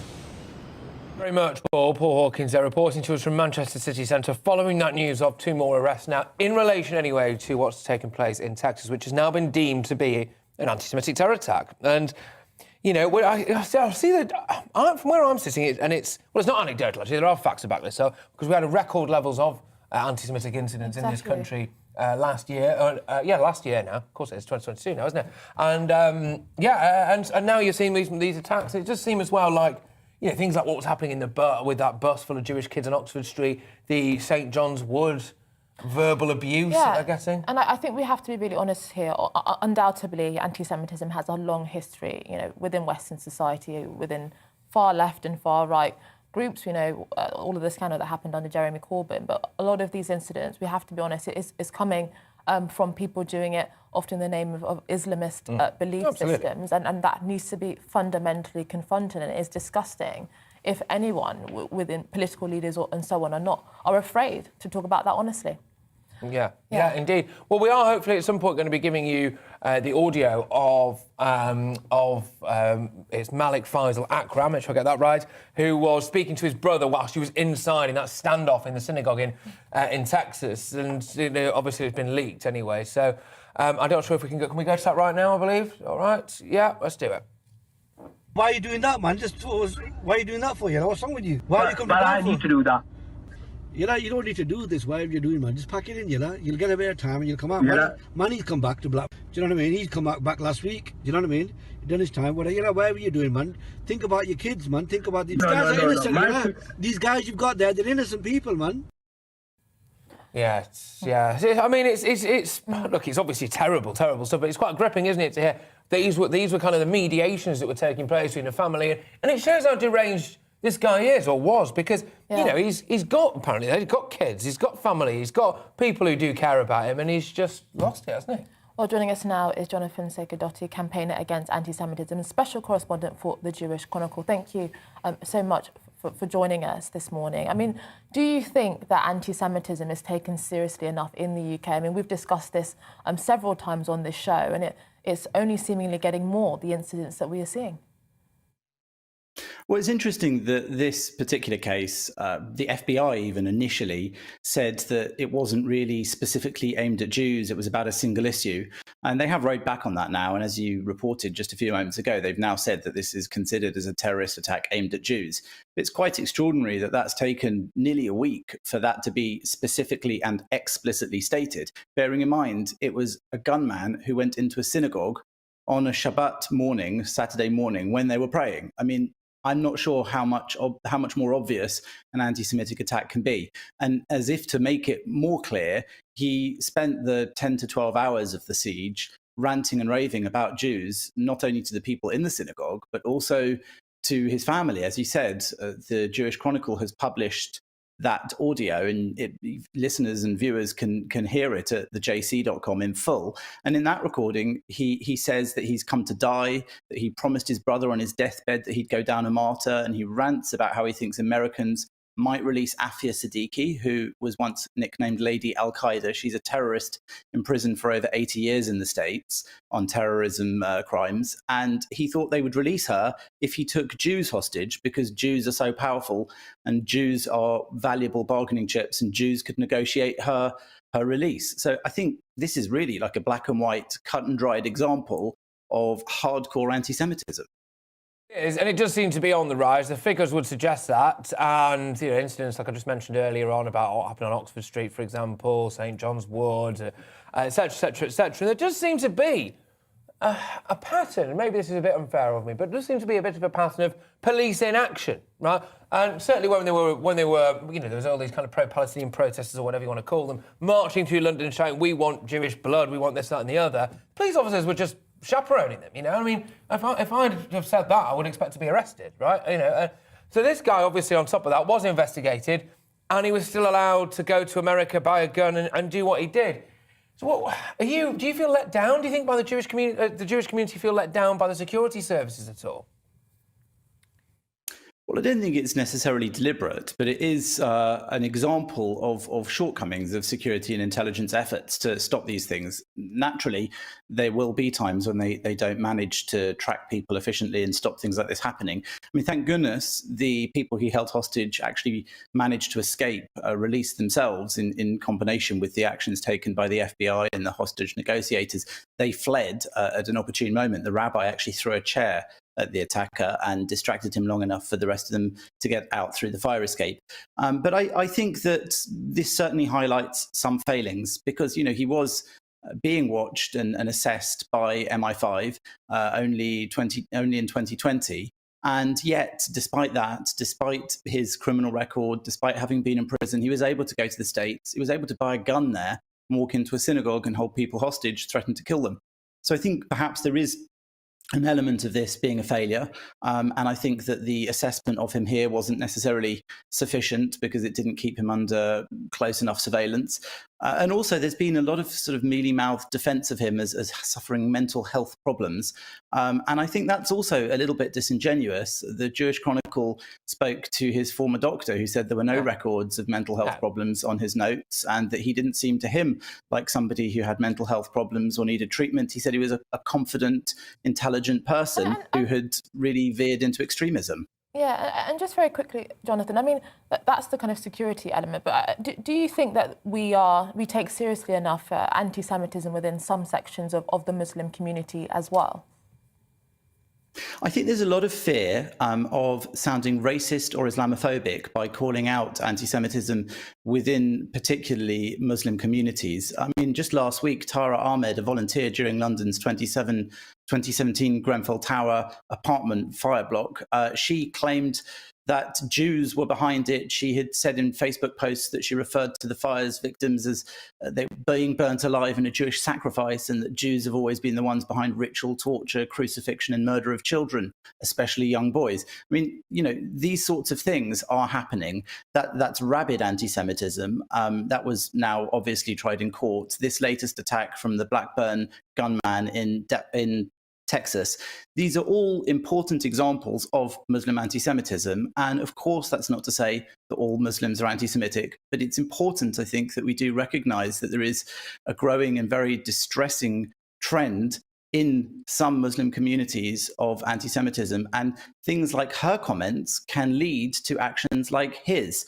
I think that's one of the most important things for us to realize. There isn't a sort of thin end of the wedge of anti-Semitism where it's acceptable or it's just a bit of casual verbal anti-Semitism. These things all exist in a continuum. And I think that if you grow up in an environment where you're hearing those deeply anti-Semitic tropes, those conspiracy theories about Jews, then it is possible that down the line somebody will carry out actions based on those beliefs. Words have consequences at the end of the day, don't they? Yes, well, thank you, Jonathan Sekodotti, campaigner against anti-Semitism and special correspondent for the Jewish Chronicle, and we will be bringing you all more updates as we receive them. Yes, indeed. So make sure you keep your views coming in as well. GBviews at gbnews.uk. A lot of you getting in touch about what we were just talking about right at the start of the show, actually, but whether or not Joe Biden is actually a greater threat to world peace than President Trump was. He obviously made yet another gaffe yesterday, didn't he? When he basically said that he was pretty much happy to allow Russia to have a bit of Ukraine. I mean, I'm not sure how we'd react to that if he said that about our country. But yeah, there's quite a few of you have been getting in touch to that to say that actually he's simply not up to the job. Just very quickly on the anti-Semitism point, I actually think there is something anti-Muslim about not calling out anti-Semitism within some sections of the Muslim community. It's suggesting that, they are inherently victims and cannot handle, exchange of ideas. There's many Muslims that I know who find anti-Semitism abhorrent and would be totally disgusted if they saw anti-Semitism within the Muslim community. And so I really think that people that do not speak openly about problems within specific communities are doing society a massive damage and those communities as well. Yeah, it's a really tough one, isn't it? It's a really tough one. It's not.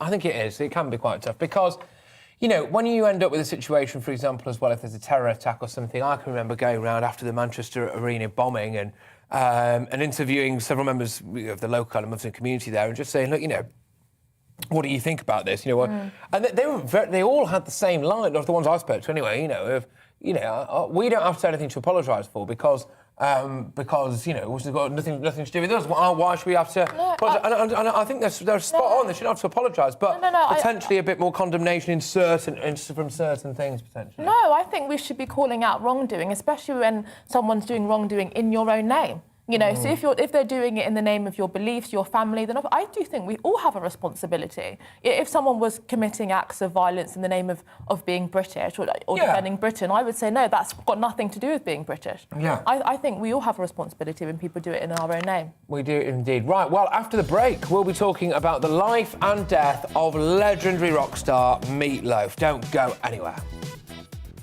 Hello.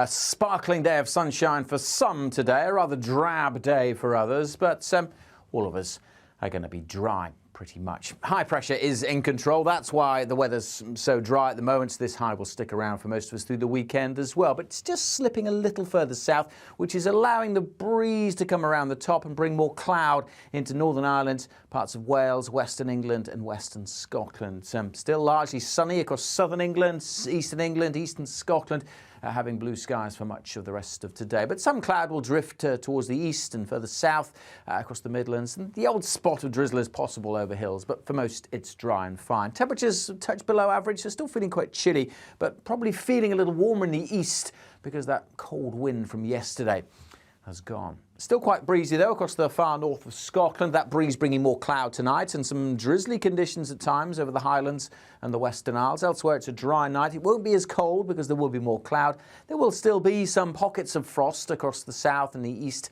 but generally temperatures staying above freezing, certainly in most urban areas. Into the weekend, and it's a bright start across parts of southeast England, the east coast of England, but generally a lot of cloud, and that'll be the case on Sunday as well. There will be some rain at times across the Highlands and the Western Isles, perhaps easing off in the far northwest. It will stay quite breezy here, but here also the highest temperatures, we could reach double figures, maybe up to 12 Celsius on the Murray coastline, and generally cloudy further south, but a touch milder than Friday, 8 or 9 Celsius. And we will see some sunshine at times. There will be some breaks in the cloud, and that will continue on Saturday evening. Again, where we have breaks in the cloud, we could see some pockets of frost. And again, for Sunday, there will be some patchy rain across the northwest, but otherwise largely dry. Most places cloudy. Best of any sunny spells will be across parts of the east. Goodbye.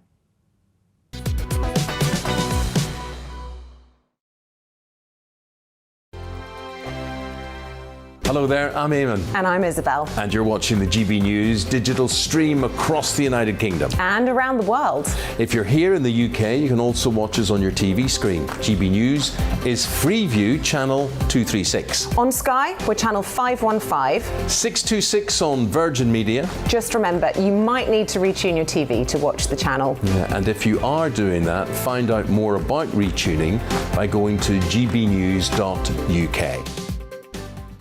Join my show Farage, 7 p.m. till 8 p.m. Monday through Thursday, and there you will get opinion, analysis, debate, and I'll cover stories that nobody else dares to touch.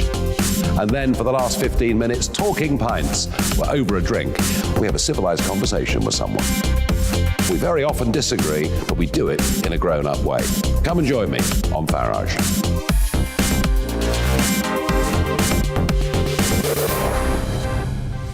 I'm Dan Wootton. Join me Monday to Thursday from 9 to 11 for the feistiest and most fun news debate on TV, where free speech reigns. I'll bring you a sharp take on the day's biggest stories, bombshell newsmaker interviews, and A-list guests. And I guarantee you, no spin, no bias, no censorship, and no reason to go to bed. That's Dan Wootton tonight, Monday to Thursdays from 9 on GB News. Hello there, I'm Eamon Holmes. And I'm Isabel Webster. And we hope you can join us for Breakfast with Eamon. And Isabel. You make me laugh out loud, belly laugh. Is that important first thing in the morning? Yeah, absolutely. And there's me trying to be deadly serious. News is a serious business. Yeah, I have to rein you in sometimes. Well, it doesn't stop us laughing at it. It doesn't stop us having an opinion on what's going on. Yeah. And it certainly will not stop us reflecting what you think. Weekdays from 6 to 9:30 on GB News. My name is Andrew Doyle. Join me every Sunday evening at 7 p.m. for Free Speech Nation. This is a show where we address current affairs and news stories of the week with the help of two wonderful comedian panellists. I brought in comics because I want to give it a lighter edge, and also they work for less. See you there.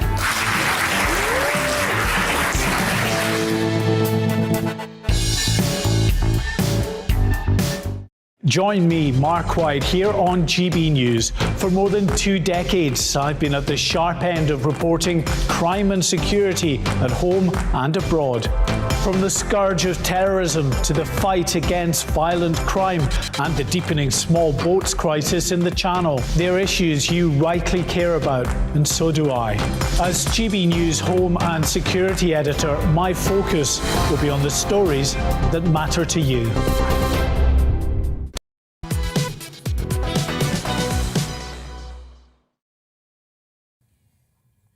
It's 11:25 a.m. This is To The Point with Anaya Falarin and myself and Patrick Christys on GB News. We're live on your TV and your radio this morning. Yes, indeed. Now, tributes are pouring in for US singer and actor Meat Loaf, who sadly passed away at the age of 74.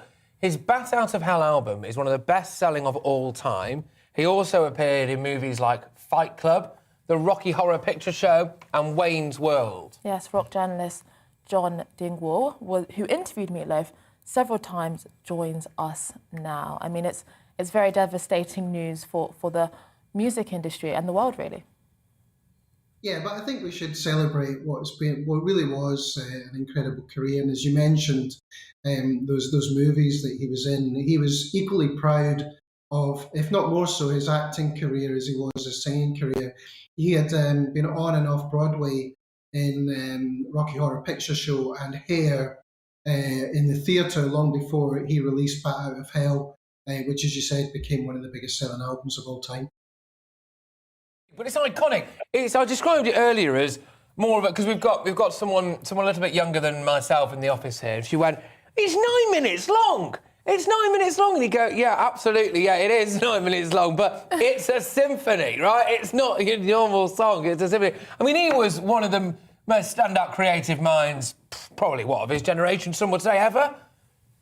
Absolutely. I mean, I still remember the very first time I saw Bat Out of Hell, which was on the Old Grey Whistle Test television show, and I couldn't believe what I was seeing. He was this guy who was larger than life, both physically and in terms of his stage presence. And he went on to make an entire career off that one album, which, by the way, the critics looked down their nose upon. They thought it was a pastiche of rock music, but the fans disagreed. They thought it was absolutely wonderful, and pretty much every household in Britain had a copy of that album at some point.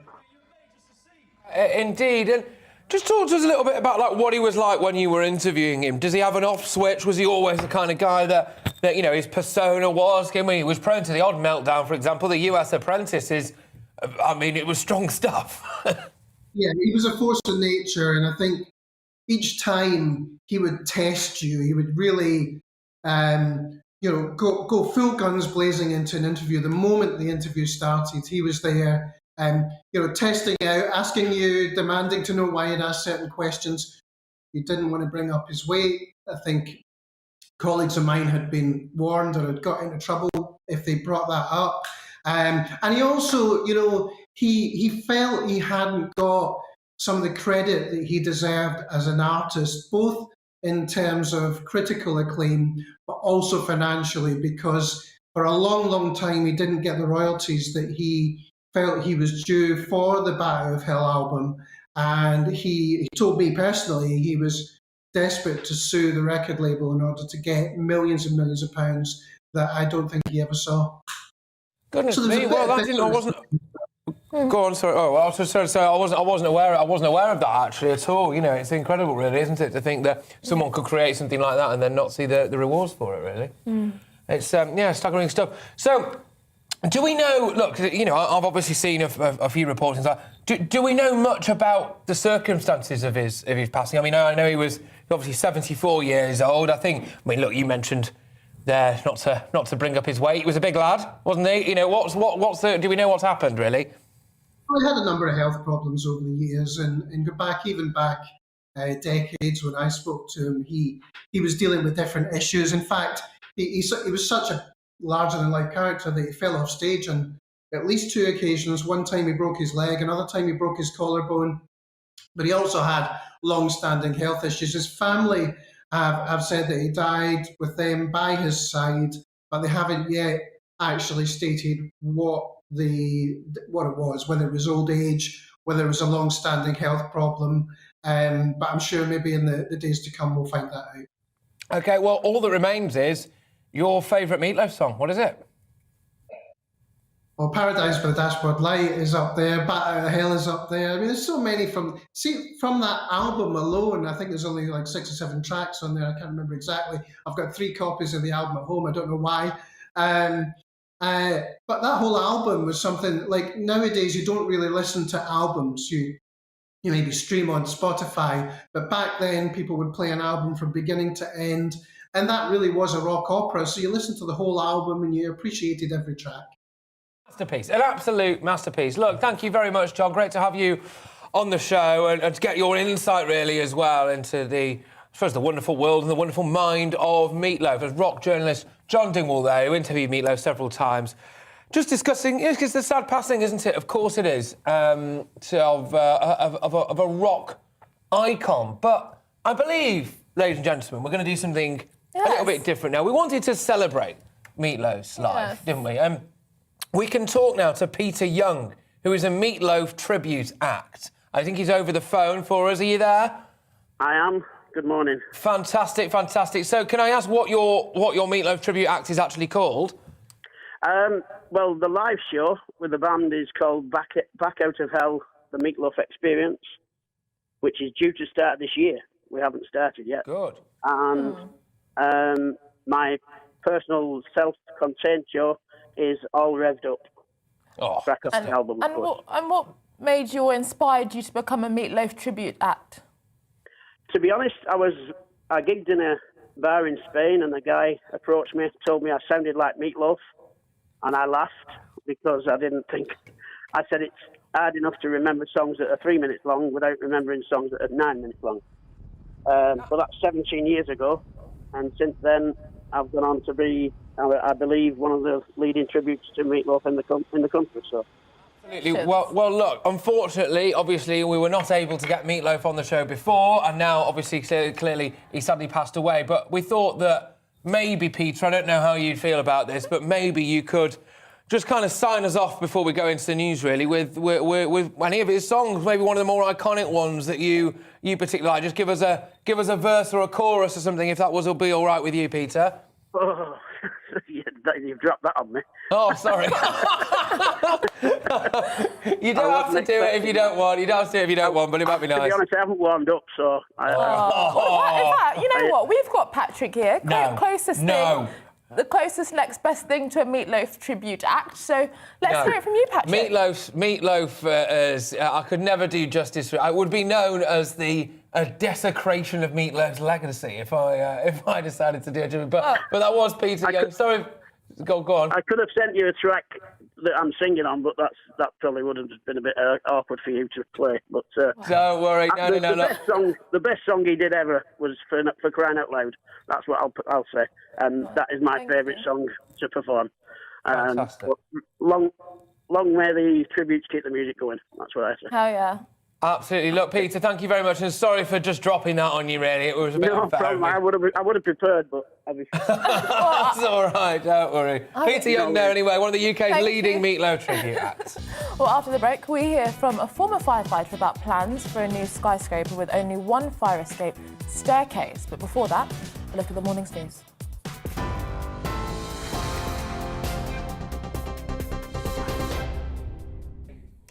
It's 11:33. I'm Rhiannon Jones in the GB newsroom. The United States has warned of a swift and severe response if Russia invades Ukraine. The US Secretary of State, Antony Blinken, is holding urgent talks with Russia's Foreign Minister, Sergei Lavrov, to try to ease tensions. Moscow, which has amassed tens of thousands of troops on the border, has made a list of demands and says it wants a concrete response. Both sides acknowledge their differences won't be resolved today. The Business Secretary has told GB News claims of blackmail by Conservative whips over the distribution of public funds are ridiculous. Kwasi Kwarteng's comments follow reports that rebels are threatening to publish secret text messages and recordings from the Prime Minister's supporters. Boris Johnson says he's seen no evidence to support the claims. A gigafactory in Northumberland has been given the green light. The electric vehicle battery plant in Blyth will employ 3,000 people and create up to 5,000 more jobs. Government backing is for an undisclosed amount, believed to be around £100 million. Boris Johnson has said the plan is testament to the skilled workers of the North. Paid to US singer Meat Loaf, who has died aged 74. His career spanned 6 decades and saw him sell over 100 million albums, with hits such as I'd Do Anything for Love and Bat Out of Hell. He also starred in 65 movies, including The Rocky Horror Picture Show and Wayne's World. TV, online and DAB+ radio, this is GB News. We're back at the top of the hour. See you then.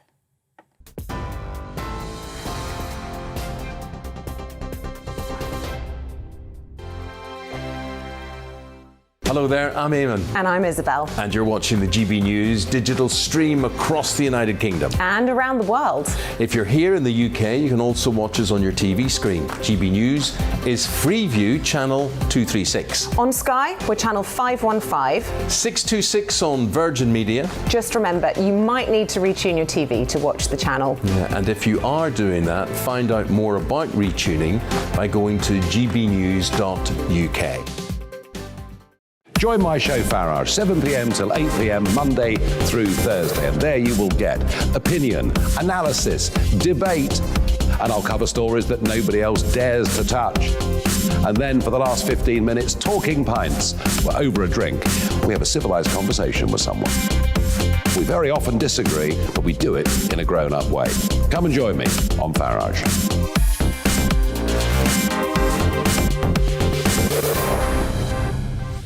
I'm Dan Wootton. Join me Monday to Thursday from 9 to 11 for the feistiest and most fun news debate on TV, where free speech reigns. I'll bring you a sharp take on the day's biggest stories, bombshell newsmaker interviews, and A-list guests.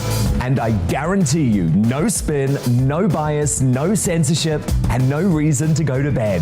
That's Dan Wootton tonight, Monday to Thursdays from 9 on GB News.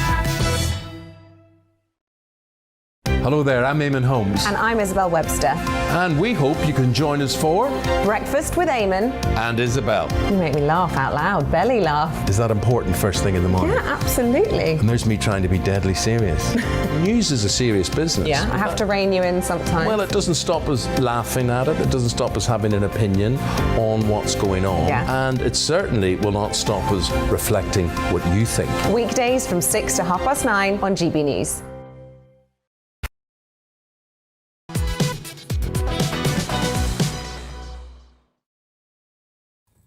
Morning, everyone. It's 11:38. This is To The Point with me, Patrick Christys, and Anaya Falariman, right here on GB News, on your telly and on your radio. Yeah, so Apple's AirTag was created to help consumers find their lost goods, whether that be their keys, bags or coats. But worrying reports from the US indicate that they can also be used to track people without their consent. Well, police departments across America and internationally have reported cases where the AirTags have been instrumental in criminal acts such as theft.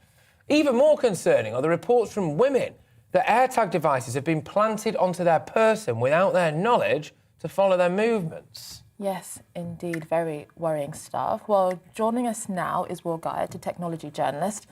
Welcome to the programme, Will. I mean, this is quite worrying. I mean, there does always seem to be a kind of dark side of new technologies.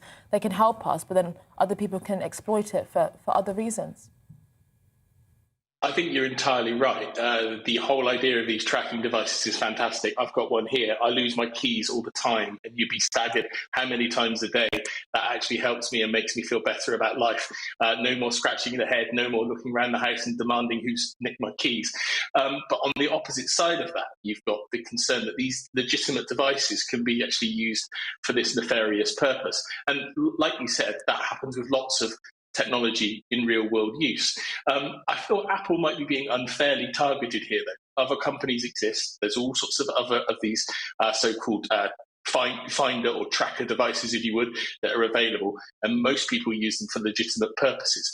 One thing that Apple has done that other companies in this space haven't yet done is put an alert on, if you're using an Apple device and there's one of these near to you that isn't yours, and it's moving with you, let's say, for example, somebody's put it in your car, you will get an alert on your phone to say there is an AirTag following you. And similarly, there is an app available for Android devices that can do the same. That's not excusing, by the way, that these women have experienced real problems, real concern, and potentially real danger from the fact that these exist. But at the same time, it's another example of a piece of technology which is largely used for positive uses that can also be misused by people. Well, exactly, and that's it. But I mean, look, you know, cars are largely used for positive purposes. Sometimes people drive them into people, right? And it doesn't mean that we ban cars, right? So I can't help but feel as though these things actually in the round are pretty good. But yeah, surely now that this has been brought to light, though, you're right, there are other companies with very similar devices, of course. Surely now there needs to become some kind of inbuilt security. You must have to know, surely. You must have to know now whether or not one's following you, essentially, whether or not there's one of your person. Is there any way they can really do that, then? Well, Apple's already doing that with their devices. If you've got an iPhone and let's say, for example, somebody slipped one of these into the glove compartment on your car and you happen to be driving and you've got an iPhone, it'll tell you that one of these is following you and it's not yours. The likewise will happen if you download the Android app that they've created. Now, that's not really the answer to this problem, but Apple are actually much further in front from all the other companies. There's a well-known company called Tile that have been making these for much longer than Apple, and they're still saying they've got none of this technology built into place yet, but they're planning to do it. So I think what will happen here is Apple will take all of this press and all of this concern and all of this coverage that's been focused on them, and they will work to continue improving the safety and security of these devices. They're a fantastic piece of kit if you're using them properly. Like I said, the amount of stress it saves me when I can't find my keys is fantastic, and lots of people use them for just that purpose. But there is that concern when they get abused, and the tech companies need to take more steps in place to ensure that the worst case scenario is also covered by the technology this sort of stuff can be protected from. Well, thank you, Will Guyatt, technology journalist. And we are also now joined by Gemma Aitchison, founder of Yes Matters UK, a charity that tackles rape culture in schools. Thank you for joining us this morning, Gemma.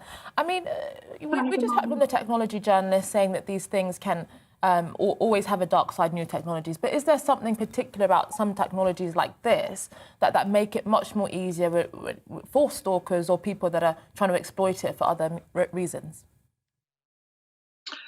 Well, to say that it's inevitable is kind of a little bit of a cop-out. I guess we could say that about any bad behaviour, couldn't we? But it's important to address it. And sometimes you will hear, oh, well, we just can't do that. You know, we don't have the technology to be addressing all of these things.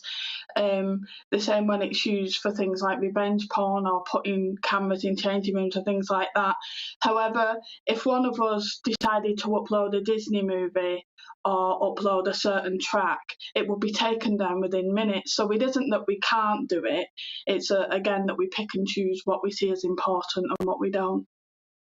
Yeah, indeed. And it is obviously, it points to a bigger issue, right? It points to just a much wider issue, which is that this kind of thing is happening a lot. So this kind of thing is happening clearly globally, right, isn't it? And is this a real education thing, you know? Is it about the fact that maybe predominantly men, let's be honest, predominantly men need to have it drummed into them earlier on that this is illegal? Well, Yes Matters actually help to make the PSHE compulsory in schools. We help to write that, and we now have our Yes Matters programme for schools who really want to tackle this in line with the new PSHE. But one thing, this might not be a popular thing to say, but this actually comes from gender stereotypes that more recently are being seen as progressive. So the idea that girls and women are there to look pretty for men, and therefore the men then feel entitled to that object, and that's where this actually all stems from. It's all about tackling that attitude and unpicking those gender stereotypes that are just as harmful to boys as they are to girls, and stopping it before it gets there. But the other half of it needs to be accountability. Mm-hmm. Well, thank you, Gemma Aitchison, for joining us this morning, founder of Yes Matters UK, a charity that tackles rape culture in schools. And Gemma also founded Yes Matters, and is a women's rights. Height of Grenfell Tower will only have one single staircase and fire escape, believe it or not. The building is being 400 metres away from the site of Grenfell, where 72 people sadly lost their lives in a fire in 2017. Well, survivors of the blaze are shocked that the skyscraper will rely on the same stay-put strategy in the event of a fire, which was found to have contributed to the Grenfell death toll. Very worrying stuff. Well, joining us now to discuss this is barrister and former London firefighter Lucy Massoud. Welcome to the programme. I mean, what do you make of this development? It's for some people are arguing that they haven't really learned the lessons. Well, absolutely, and it's very concerning. As you've said, we're talking about a tower that is twice the size of Grenfell, has the same design concept as the stay-put policy as Grenfell Tower, and it's in the shadow of a building where 72 men, women and children burned to death. Now, the residents and the community around Grenfell Tower are rightly upset. They fear that this could be another Grenfell that could possibly happen, and it's completely understandable. The same housing developers who are proposing this building had a similar building in East London recently put on hold because that building that also had one stairwell, there was major fire risks that were raised regarding that one stairwell, and that's been put on hold. So what the residents and the community around Grenfell are saying is, look, actually, we know that there is a risk. We just have to look at the concerns that have come out of the inquiry at Grenfell, but also the Larkinell House inquiry in 2013 that raised major concerns about buildings, high-rise buildings that only have one stairwell. Look at those concerns, and instead of going ahead when there's currently a government review of those regulations dealing with high-rise buildings with only one stairwell, rather than steaming ahead with such designs, it's really quite. Sorry. No. Sorry. Just because it seems to me, I was kind of getting more and more worked up as you were talking. Really, I was trying to say, but it seems to me that nothing has been learned. You've got the stay-put policy that still seems to be very much that's stay-put, hasn't it? Then you've got this thing of the one staircase, the one fire escape, right?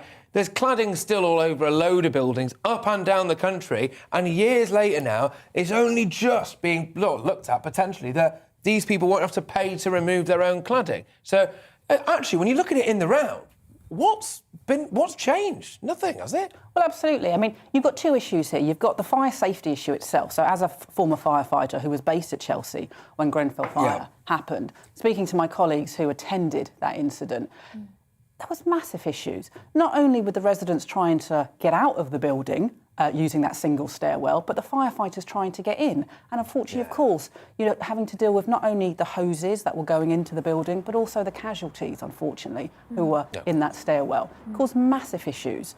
But also, you're talking about a housing crisis currently in not only Kensington and Chelsea, but throughout the country. Currently in Kensington and Chelsea, you've got 6,000 empty homes. You've got 3,000 people on the housing list. Yet Kensington and Chelsea are agreeing plans to build these massive high-rise buildings that are not safe, or what the residents feel are not safe. What Kensington and Chelsea should be doing is concentrating on those 3,000 residents, housing those people. We know since that fire, on the 14th of June 2017, that there's still some residents from Grenfell who are still yet to be housed by the Borough of Kensington and Chelsea. So let's focus on them. Let's focus on learning lessons from that horrible night that took place in 2017, rather than green-lighting these proposals that are currently under review by the government. It's utterly perverse that these housing developers have been given the green light to build this high-rise building with only one stairwell in the shadow of Grenfell Tower. It's a real smack in the face to those residents, I must say. And just finally, I mean, why do you think that this seemingly hasn't been listened to by the government and the local authorities, despite the campaigns, the complaints and all of the concerns raised, that it still seems that several years down the line, many of those questions are still unanswered? It's a very good question. I don't know the answer. What I would say is, after raising all those issues about the safety, what I would say, there's a massive difference between Grenfell Tower and this building that's being proposed. By the way, this building is one of 3 buildings that will be built in that area. Massive difference, and that is the people in Grenfell Tower were social housing tenants. These people won't be. They'll be private housing tenants. And we know in Kensington and Chelsea, there's a massive difference between how you're treated on whether you're a council tenant or whether you're private. We know that council tenants are ignored. If they raise issues about fire safety, they're threatened with legal action. They're housed in buildings that have illegal flammable cladding, and essentially they're not valued. Now, I'm sure those private tenants hopefully will receive a respect that those social housing tenants didn't. From what I can gather, your main motivation behind this just seems to be about the people in these towers, etc., etc., etc., and the victims. Of course, it is as well, but also the firefighters, right? I mean, the fact is that as long as dangerous situations are allowed to occur, then at the end of the day, it's people like yourself and your colleagues who have to walk headfirst into those situations, and without wanting to, hopefully, wouldn't want to bring back any too much, visceral trauma or anything like that, but. What were your colleagues saying about that evening when they started getting the calls in and when they attended? With firefighters, we tend to be... of course, I'm not a firefighter anymore. I haven't been for 2 years. But with firefighters, we tend to be... we have quite a dark sense of humour. We're able just to sort of just steam on with things. We don't necessarily talk about our feelings much. However, on that night, talking to my colleagues, it was a night like no other. Many people have left the job since then. Also, the control workers who had to take those phone calls from those residents trapped in those flats, they've left the job since then. And it was firefighters having to make the choice between leaving people and saving people because they didn't have the resources. As a side issue, we know that since 2013, up until the date of Grenfell, the fire cover for that borough had been cut by 50%. That's 50% less firefighters and fire engines to attend. So their hands were already tied. But absolutely, from a trauma point of view, those firefighters will never get over it. And we know since then there's been questions raised from the inquiry and accusations made towards the firefighters. It's a difficult issue, but certainly it's their job to do that. All they ask is that they're given the right tools to be able to do it, and that housing developers meet their requirements and don't put residents in unsafe situations. Lucy, thank you very much. Thank you for your time. Thank you for coming in, and keep up the good work as well. I'm sure this won't be the last time that we chat. Lucy Mercy there, of course, barrister, former London firefighter, really trying to campaign justice for Grenfell. Yes, well, retired salesman John Stimpson has built homes for 60,000 swift birds are being moved by their cries for help. Gosh, well, there we go. The birds have been unable... This is something a bit nice to finish on, isn't it? The birds have been unable to find nests, so he decided to act. He took action into his own hands. So we're going to end the show now with a nice positive story of goodwill. So let's talk to retired salesman John Stimpson on why he loves Swift so much. Not Taylor, of course, that is, the birds instead, although he might, I don't know, I wouldn't want to pigeonhole you. John, you've built homes for 60,000 Swift birds after being moved by their cries for help. So just talk me through it, come on, talk me what's going on here. Right, well, the problem with Swifts is they're losing their homes. The little holes that we had in the roofs and under the tiles and down the sides of the houses, we now fill in. We want homes that are airtight to keep the warmth in. While we're doing that, of course, it's meaning the Swifts cannot enter those places. So there's no homes. So I was out once and I heard the Swifts on the side of a house, very unusual for Swifts to land, absolutely screaming because their original nests, and they're very true to their nest sites, weren't there anymore. They'd been filled in. So there's nowhere for them to go. And it totally bewildered the Swifts. And there were 20 or 30 of these birds on the side of this building. And it was dreadful to hear. It's like going into a nursery with all the little babies crying. That's what it sounds like. And the cries meant just the same thing. They wanted help. Okay, well, so I believe you've got a bit of a prop with you. Is that right? Can we see it? Yeah, that's all they want. It's literally a box. So if you are obviously listening on your radio, it's basically a box with a hole in the side of it, essentially, isn't it? Not trying to belittle it, of course. You know, this is and that's all they need, is it? They just need a little space like that, do they? Yeah, that's it. It's about 1 foot long, 8 inches wide, with a sloping roof. Right. Okay. Do you make these yourself then? You make these yourself completely, is that right? Yes.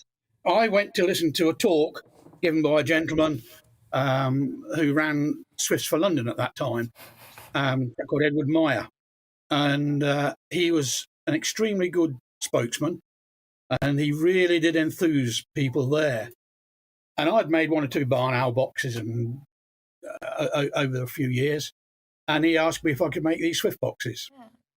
Well, look, John, you're doing fantastic work. You're doing fantastic work, and I'm sure that the Swift community is very, very grateful for you. I'm sure if they could, they'd be thanking you, no doubt. So thank you very, very much, John Stimpson. Yes. Friend of the birds. Not Taylor Swift, by the way. No, not. I don't know. Do you like Taylor Swift as well? The yes. singer. Oh, there we go. He likes any kind of Swift, this guy. any kind of Swift, and he's all for it. Well, look, there we go. Well, look, thank you very, very much, everyone. A nice light. Nice. Note. Yes, to get you the weekend. Absolutely, yes. No, look, thank you very, very much for everyone who's been tuning in, not just with what? The discussion. My show, make sure to tune in the discussion 3 to 4 p.m. on Sunday. We've got lots of exciting moral, culture and political questions to get stuck into. Absolutely, no, on a serious note, do actually watch it. The show's been brilliant so far. You've been doing very, very well, so you should be very proud of it. So make sure you tune in. When is it again? 3 to 4 p.m. every Sunday, the discussion. There you go. All right, well, look, that's it from us, ladies and gentlemen. Thank you for a fabulous week here at To The Point, but don't go away, because up next is the briefing with the one, the only, Isabel Oakeshott. Hello. A sparkling day of sunshine for some today, a rather drab day for others, but all of us are going to be dry pretty much. High pressure is in control. That's why the weather's so dry at the moment. This high will stick around for most of us through the weekend as well. But it's just slipping a little further south, which is allowing the breeze to come around the top and bring more cloud into Northern Ireland, parts of Wales, Western England and Western Scotland. Still largely sunny across southern England.